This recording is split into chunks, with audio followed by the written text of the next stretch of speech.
Welcome to Man Does Tech, where I solve the problems you didn't even know you had. You'll start by enabling Wi-Fi and mobile data roaming. This lets your device discover carrier or partner hotspots while abroad. Once done, make sure your battery is above 20% and have any username/password or voucher codes at hand.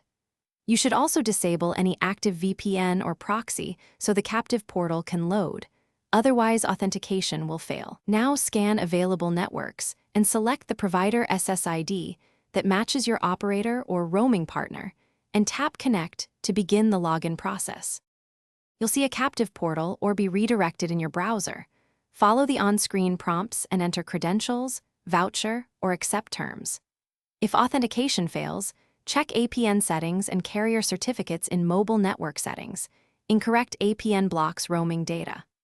Once authenticated, make sure the network is marked Auto Join and set Wi-Fi as preferred when signal strength is good so you avoid unnecessary mobile data charges. Also confirm DNS and proxy are default so the portal and apps resolve correctly. You should now verify connectivity by loading a web page or running a brief speed test.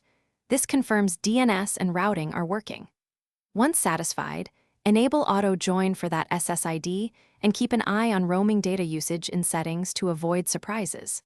If things go wrong, a quick fix is to forget the network, toggle Wi-Fi off and on, then rejoin.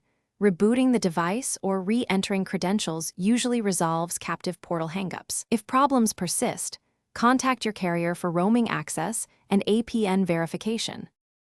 Thanks for watching. If you found this helpful, don't forget to like and subscribe.